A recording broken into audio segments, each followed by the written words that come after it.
here in Torrington tonight with, as we've been a lot. As you know, we're using the Torrington Titans are going to be our minor league team. What they actually are is what, Dan? It's a summer collegiate baseball league, right. With bat league. Exactly. Before we're going to talk about that in a second, but Dan McNamara is the manager of the team, and the Titans are on board. They're going to be our team for the film, and we want to introduce you to some of the principals. That Dan, I know your background, but you played college ball where? Mercy College, Division II in Dobbs Ferry. Well, they've actually, interestingly enough, they've kind of upgraded their program. They put a lot of money in I coached there 1 year after really? I played. After I played my first year of professional ball, went back and coached there for a year, and that was the beginning of the start of the new program.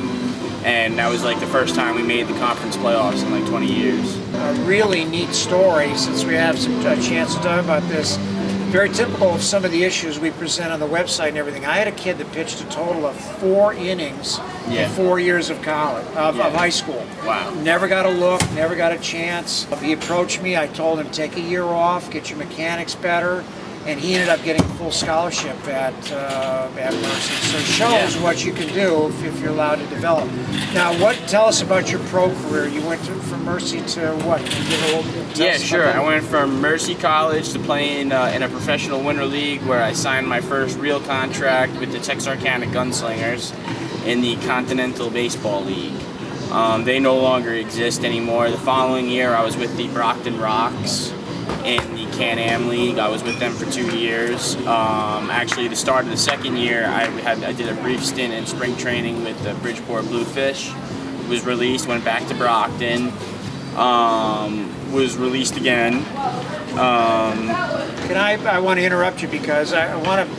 For those of you who don't know, what he's talking about is independent ball. Yes. Okay, not affiliate. So he's not playing with an affiliate of the Texas Rangers or anything. And for those of you who don't know, this is really high-level ball. Oftentimes it's higher, it's more competitive than the affiliated ball. And the other thing is, it's what I call a waiver wire level. Yeah. So you can be phenomenal, and somebody becomes available from an affiliate club, and that's the risk you run on stuff like this. So this does not mean that he's not a good ball player. Well, let me just enjoy it. I eventually did get to affiliated ball, but we'll get to that in a minute. So, tell us about that. Well, in 2012, right after I had been released by the Rocks, Cash Beecham, who is a very well-known hitting instructor and former manager, wrote me a great letter of recommendation to a lot of ball clubs, and the Washington Nationals gave me a call and invited me to big league camp.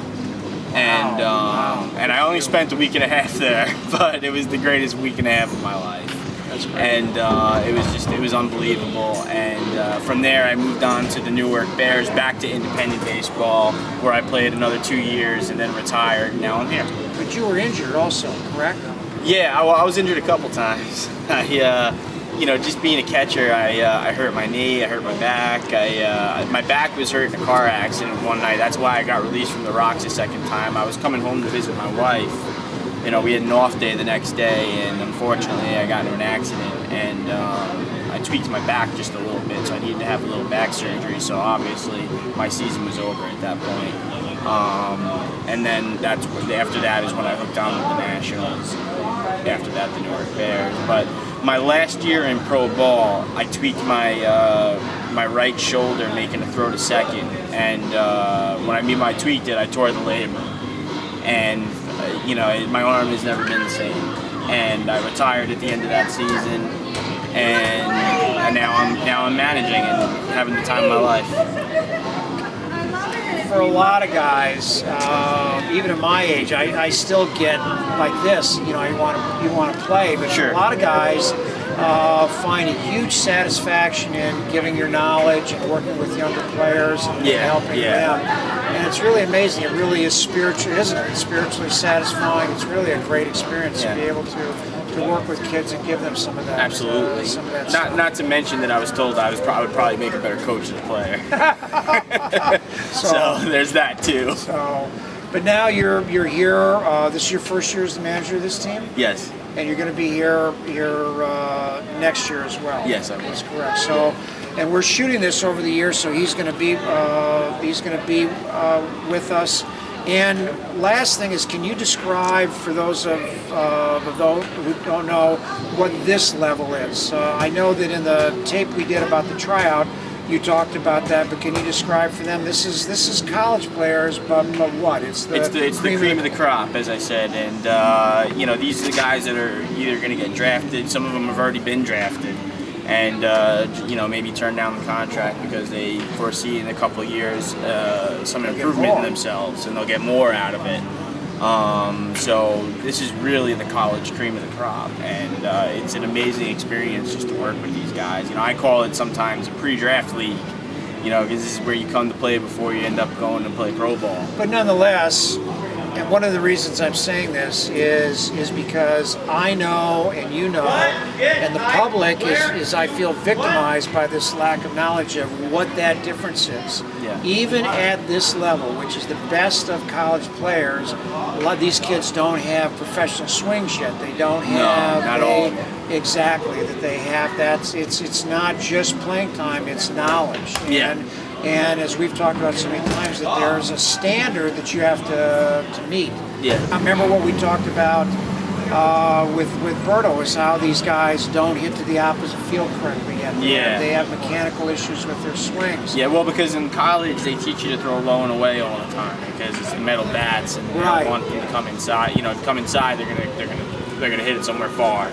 And but they teach the pitchers, they teach to throw low and away, so that to get more ground balls, you know, what have you.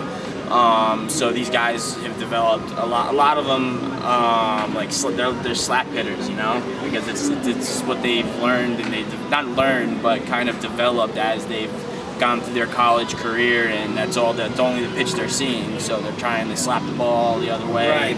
It's not necessarily the correct way to do it, but that's the way they're taught. And of course, at the big league level, where they don't pitch in the middle of the plate, or not just the big league, but professional level, there's more of staying in lanes in and out. That's what we try to preach here, because it's a wood bat league. I like to go inside a lot. You know, don't tell anybody, but yeah, but that's the truth. We are thrilled to be here. We're going to be shooting with Torrington next year. Yep. And you're, in fact, Dan's going to play a part in the movie. Yep, absolutely. If he keeps looking better than me, he's going to be the male lead. All right. Thanks very much. Thanks, Carl. Thanks for watching. Thank you.